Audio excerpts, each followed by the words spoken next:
You can rest assured of your child's excellent performance when you register your child with Janan Schools, Abakulebeze Campus and Kabalagala. Due to their firm educational background, we have the best facilities in both arts and sciences, fully updated to the latest sector standards, right from Senior 1 to Senior 6, in an environment that offers a chance to apply practical skills in all fields. That include a computer lab, introducing our students to the tech world, a well-organized science laboratory, a fully stocked library with all the essential books a student may need, a model farm to equip students with all the basic knowledge in agriculture, plus extra vocational skills. We promote co-curricular activities in sports like badminton, table tennis, basketball, volleyball, chess, and many more other activities. Register your child today at both campuses in Abakulebeze and Kabalagala campus. For more information, contact us on the numbers below.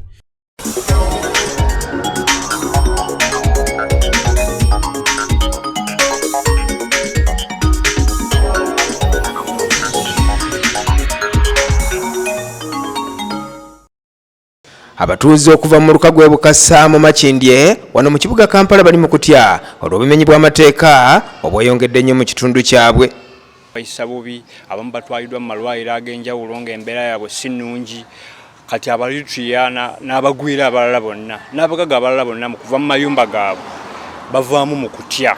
Bangi kati tebakyasobola kutambula kuva mu mayumba kuba bakimanyi bagenda kukola ki.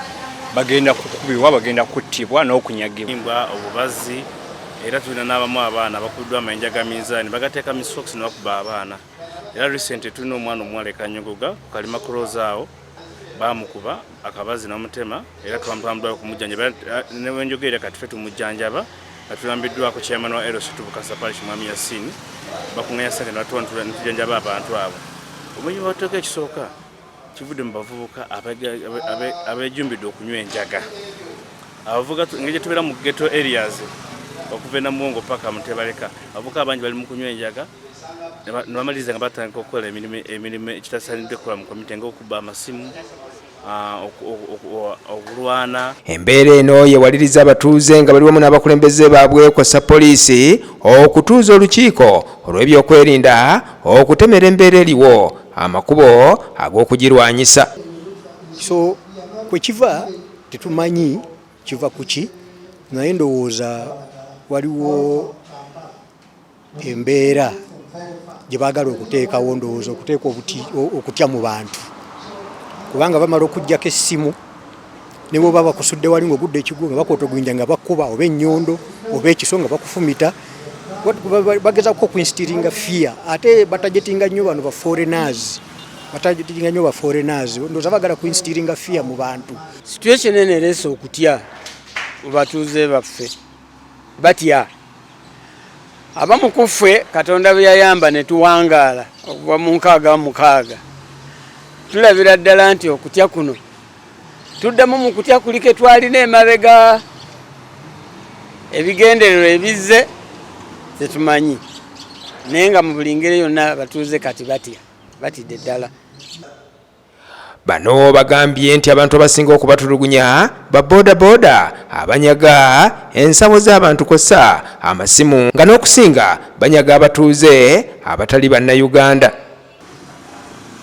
Kakati ffe tulooza obumenyi bw'amateeka buno wandibadde ekirala kiri mabega, kubanga abantu 3 basobola kubba muntu omu ne batwala amasimu ge baagala.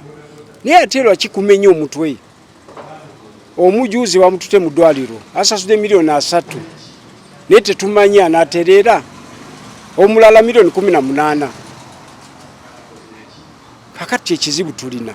Ate boda kirabika tezijja kugwawo mangu kubanga balina amaanyi g'aba boda mugamanyi. Bwe batyo bano balina bibakkaanyizaako nga kuno kuliko okuzzaawo abasirikale abakuuma byalo mu muluka gwonna ogwa Bukasa. Boda bonna babeere profiled, tubategeere, babeere na permit, babeere batambula na ID, babeere mu kitundu. Ekirala kye tusaba president luli yatugamba tumuwe abavubuka aba training bakuumye ebyalo, twakikola naye oluvannyuma amagye gaabatwala. Twagala katuddemu exercise eyo turekrutinge abavigilanti 5 buli parish tujja kubasasula naye basigale mu bitundu byaffe okukomawo wano nga tuze kulaba bye twayogeddeko biteekeddwa mu nkola era n'ebitundu ebirala bye balina okukola ti abakulembeze bwe ba-identifyinga obuzibu bakwatire wamu n'ebyokwerinda kuba balina obuvunaanyizibwa mu constitution okukwatira wamu n'abakulembeze naddala b'ebyokwerinda mu kuteeka eddembe ly'abantu mu nteeko si mulimu gwa mupoliisi yekka si mulimu gwa UPDF gwokka si mulimu gwa mukulembeze yekka ffenna tuteeka okukwatira wamu ab'eddiini ab'ennono ba leaders local leaders ba business people transport industry gwakulira boda ate ng'owulira nga baga nti boda bagikolesa okukuba pavers kiteekwa nga kikukwatako kuba omulimu gwammwe gwonooneka. Abatuuze basabye gavumenti okuvaayo eyambe ku bavubuka mu kitundu kino nga kwotadde n'ababodaboda nti kubanga ababba kubanga baavu. Obuzibu tulina wano Muyenga ne Bukasa ababoda bakuwa abantu bubi baasa emitwe ate kye tuzudde bakuba nnyo abagwira ddala ba Eritrea. Kakati ffe tulooza obumenyi bw'amateeka buno wandibadde ekirala kiri mabega.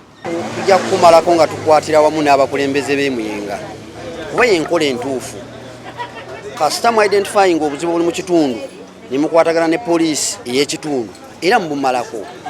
Era olunaku lwaleero kikoze bulungi ti abakulembeze bonna LC1 aba defense LC2 mu parish y'e Bukasa kuleta Bukasa bazze wano ne batunyonnyola akawanvu n'akaga.